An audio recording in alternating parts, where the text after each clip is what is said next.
შეადარი ახლა ნებისმიერი ავტომობილი. ძალიან ლამაზი დახვეწილი. ამ ავტომობილით უყურე პასპორტში როგორც წერია პასპორტში.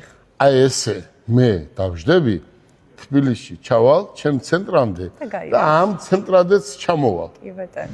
ზოგმა არ იცის ახლა ტარება გაიგე, ტარებასაც თავისი ის უნდა როგორც უწერია, რა თქმა უნდა. იგივე ავტომობილი. ეს ავტომობილები ჩვენ ყველანაირი ფერი გვყავს, BYD, ელექტრო არის ახლა ეს. აი ჩვენი ლეოპარდები. შეხედეთ წარმოდგენილი, კი. ყველანაირი ფერი გვაქვს და ამაზე უკვე გითხარით. აი ფერი. ძალიან ლამაზი. ნომერ 1. ყველაზე საუკეთესო ფერი და არის 100% ელექტრო. აგერ 100% ელექტრო. აგერ კიდევ სხვა ფერი $22,900. კარგი ველოსიპედს არ მოგცემენ ამ ფაში. და 10 წლიანი გარანტია აქვს და ამით ყველა ყოფილია. იგივე აგერ სხვა ფერი კიდევ BYD ჰიბრიდი. ჰიბრიდი, დატანებული ჰიბრიდი. ჰიბრიდი. ახლა ჰიბრიდი რა არის? ჰიბრიდი არის მუშაობს როგორც ელექტროზე, ესე საწვავზე, მაგრამ წვავს 3-4 ლიტრა. ძალიან ეკონომიური. ხო, ეკონომიურია და მოიხმარს ამდენ საწვავს. ახლა მოგზანდით ეს ავტომობილი ჩვენ გავათამაშეთ და მოიგო ქობულეთელმა კაცმა. ჩაქვეობა. აი რო ვერაფერი რო ვერ მოიფიქრა ხალხმა, ხო იცი?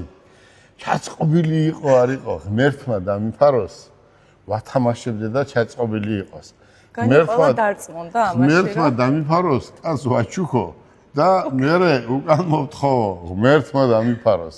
ოღორე და რატო არ იცინოდა ვიწყაც? იცინოდა კი არა, სიხარულისგან, პიროდა კაცმა, სიხარულისგან, კაცო, რას ამბობ? მანქანაზე კი არაა საქმე. ამდენ 1000 ადამიანში რომ მოიგებ ავტომობილს, ჩვენ წარმოიდგინე და მეორე კიდე ორი მანქანა გავათამაშეთ, ჩვენ ერთი ელექტრომობილი და მეორე X-Chest-ი. კი ბატონო. და მოიგო გადასარევმა ქალბატონმა და დაპატიჟებულები ვარ. კი, დღეს მოვა. რა შეეხება ზიკერი. ზიკერი არის ელექტროავტომობილი, რომელიც ერთი დატანით გადის 620 კილომეტრს. სვეცკი მანქანა არის, მაგრამ ამასთან ვერ მივა. ხო, რა თქმა უნდა. აი ეს ნომერ პირველი ავტომობილია. ეს არის შემოსასვლელი. ეს არის ჩვენი ცენტრი და ვინც იცის ჩაქვი, აი ესეთი ცენტრი თურქეთშიც არ არის.